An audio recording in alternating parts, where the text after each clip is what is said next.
Are we on? Yes. Okay. Ackson King Mwami. Welcome, sir. Thank you so much. Yeah, thank you for honoring my invite. Noma sengitshontsha nje, it's quite a day for us. Yes. Inyama iyashala ngaphandle ushuthi sazokhipha for thina. But I really wanted to have this sit down with you, though of course we won't have like enough time as much as I wanted it to be, but I do believe we'll still make some other time. Yes.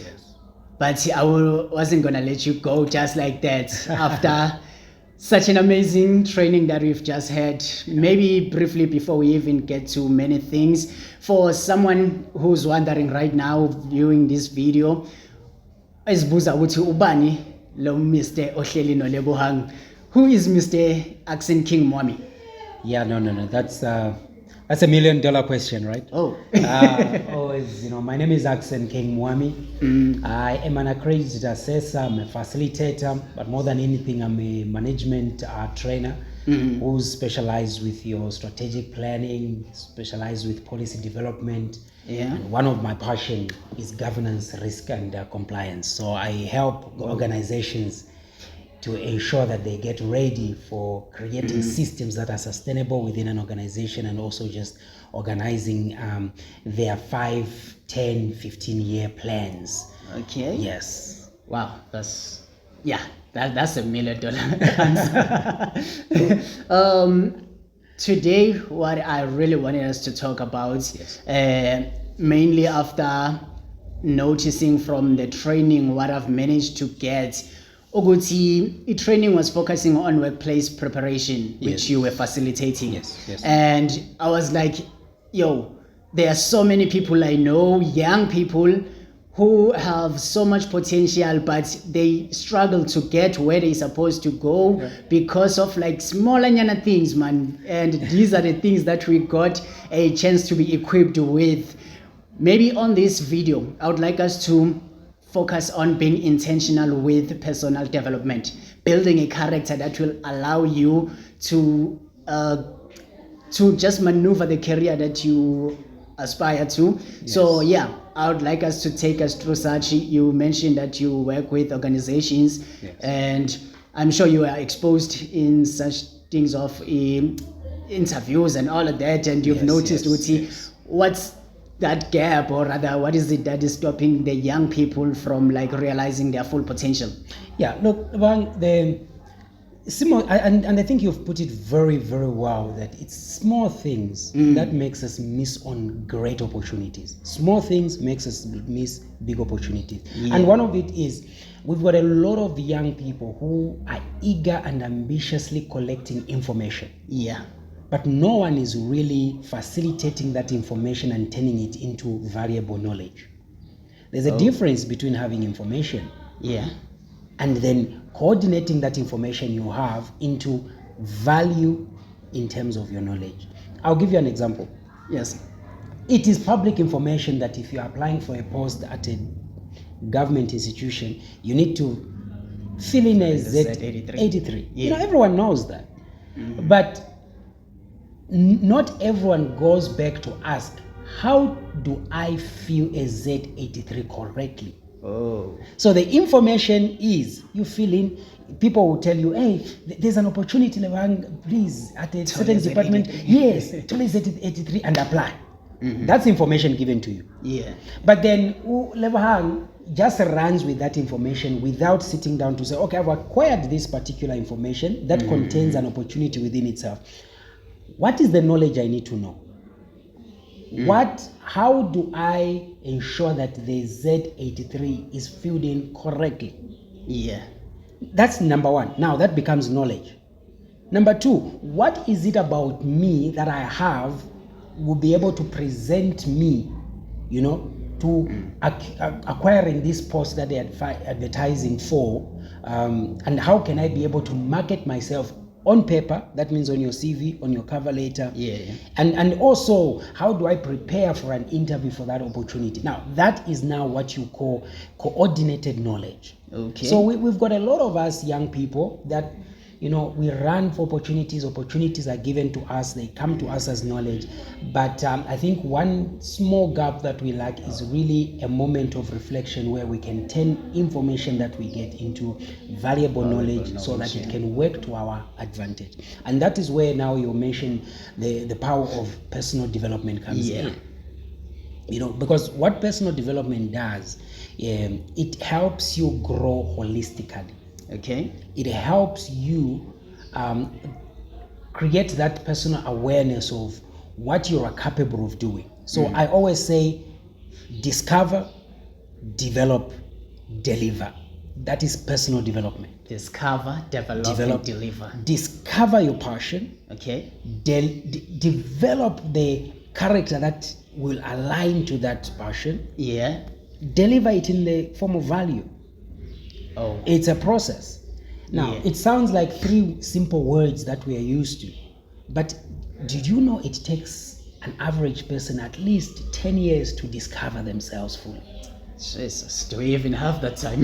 Do we even have that time? That's why one of the things that I'm passionate about was to go to schools. Why schools? So that we can start the process of discovery as early. soon as possible. Yeah. Now imagine if discovery takes that long. How much more will it take for you to develop? Ish.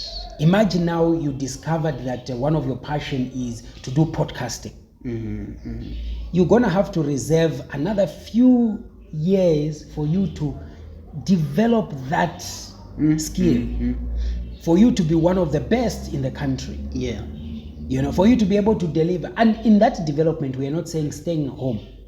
Choose now which of the components you want to present now to the marketplace and all that. Then develop and then deliver that value to the marketplace. So that is why I'm really so passionate about personal leadership and personal development, because it triggers a journey that begins with first understanding yourself before we are even able to understand opportunities that are presented to us. Okay. I mentioned being intentional with doing such. Yes. From your perspective, maybe, how would you say that plays out if you are intentional? Because what I've noticed, you can discover your passion or talents or whatever without like being ngathini ukuthi kube yinto vele oqonde ukuyenza, and finding yourself being developed to that kind of a person that will manage to roll out, or rather to execute whatever it is that you want to do. And at the same time you'll be delivering. But then that's why I think it differentiates everything, the deliverance of it. Maybe you will gain something from delivering, but because you are not intentional with doing such. You're introducing a very strong word. Yeah. Intentional. Intention. And I'll tell you why that word is intentional. In my 14 years of doing personal development, I've realized that the majority of people wait for pain before they become intentional. Yeah. They wait for disappointment. They wait for disgust. Okay. They wait for shame and embarrassment before you can have a realization. Because intentionality is a result of realization that, one, you may not be where you are to be. Okay. Or you are in a journey to get to where you want to be, but you are slow about it. But that realization is triggered by mostly pain. And that is why most people are scared of trying to intentionally plan their lives, because the first pain you are going to face in personal leadership is the pain of listening to yourself without anyone else. How do you do that? I was lucky. I will use the word lucky. Maybe because I surrounded myself with people who had already accumulated a vast experience of pain, their own pain. And I was privileged enough to call them mentors. So there's pains that I didn't have to go through, that they went through, that made me realize that I need to be intentional about my life. And this is what a lot of us as a young people lack, because we run away from people that genuinely have undergone pains that we can benefit from. When someone says to you, there's a lion coming, most of us wants to see the lion by ourselves. Intentionality starts by understanding if there's a lion coming, let me not sit by myself because I might not live another day. And change your direction. And that's where intentionality, and the moment you realize that living our lives by default and not by design will bring a pain that may never give you an opportunity to recover from, I think that's the first trigger for you to be intentional about life. Yeah. Quite heavy. You mentioned a word, mentor. Yes. I'm here trying to build whatever that I'm building. How important is mentorship in building yourself, or maybe career building, more especially mentorship and coaching? Yes. Yeah, what can you say around Look, in the journey of life, you've got you've got what you call a mindset committee. So every day you wake up, you're having a conversation with yourself. Mindset committee. A mindset committee. Okay. A board of the mind where you've got different voices. Every morning you wake up, there are different voices that are speaking to you. So every day you wake up, the first thing you do is have a brief with that committee. You say, who am I? And the words you're saying to yourself. Now, sometimes we get so absorbed with the limitations of the voices that are in our minds. Okay. That we need extra help. Cristiano Ronaldo is a professional soccer player. He does that every day. But he has realized that he can be too absorbed with his talent that he needs what you call a coach. Okay. So is every one of us. A mentor is simply an external voice that looks at you with an ego view. I hear your ambitions, I hear your goals, and I know that all these things are coming from the reality you've created in your mind. Can I also give you an overview of the reality of what is externally outside of you? This is someone who tells you, yes, I know how you view yourself in the mirror, but this is how the world will view and receive you, and this is how I think you should intentionally position yourself so that the world can view you in the exact reflection of how you view yourself. And that's the importance of a mentor. Thank you. I've always wondered. Mr. Ackson, as I've mentioned in the beginning of this video, that because of the timing of this recording, obviously we won't be able to do as much justice, but I can say everything that you have said here, it will definitely help someone out there. Already me, I can say the value that it's in those words, unmeasurable. You've wrote books, you're an author. Yes.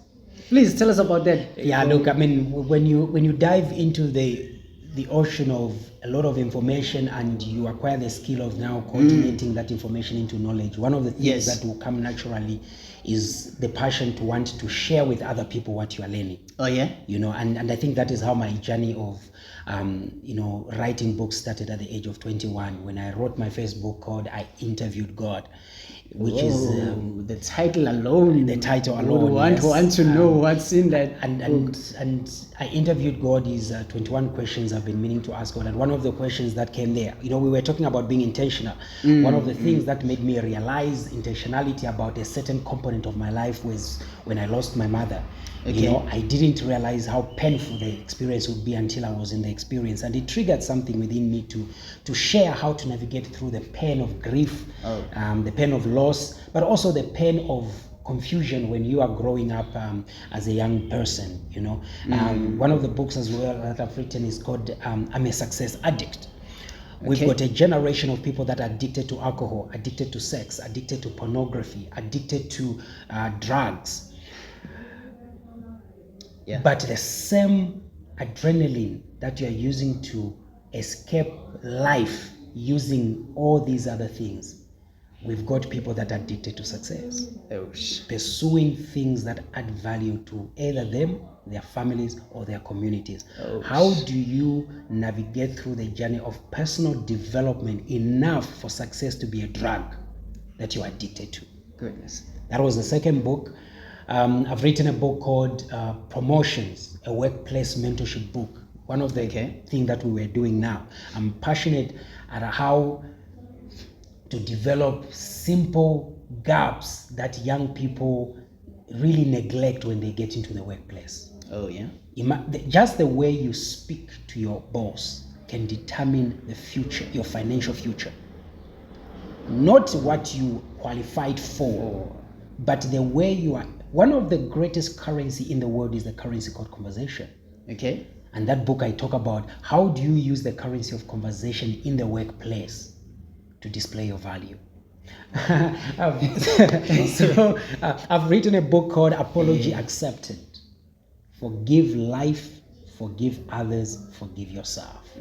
A lot of us are struggling navigating through how to expose our inner potential because we are bitter, we are angry, Yeah. because we are unable to forgive someone who will never bow down with humility to apologize to us.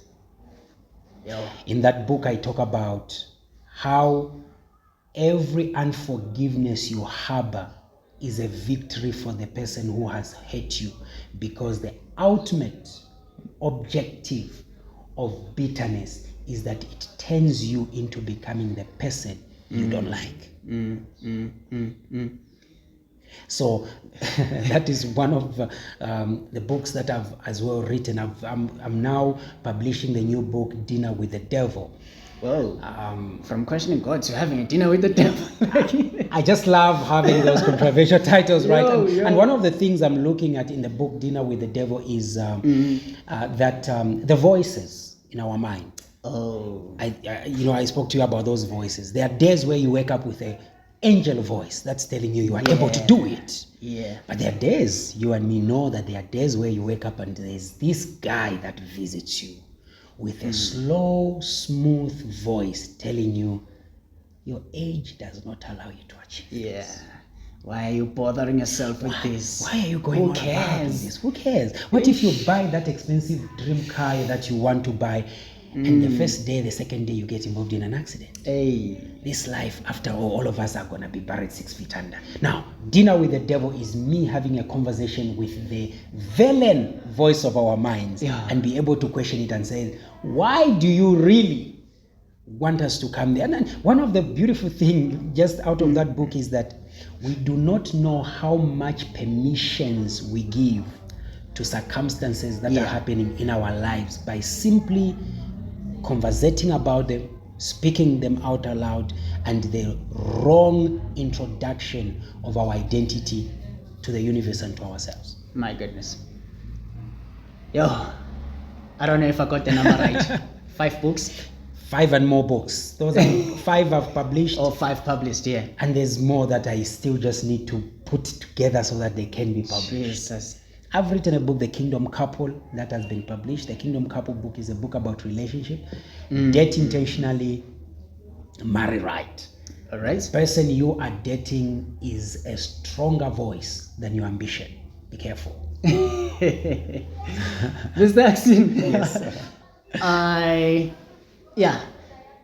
I have started to be more intentional with what I'm doing.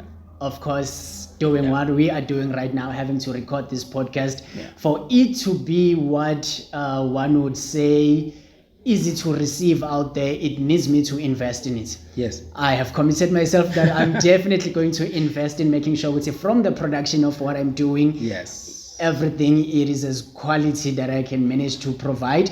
And also in terms of me training my brain, training my mind to be able to have conversations, I've already started. So mhlambe angenze isicelo la. This request, it's me saying I'm going to grow the channel, the platform that we have, into 500 subscribers. Yes. Before the end of this year.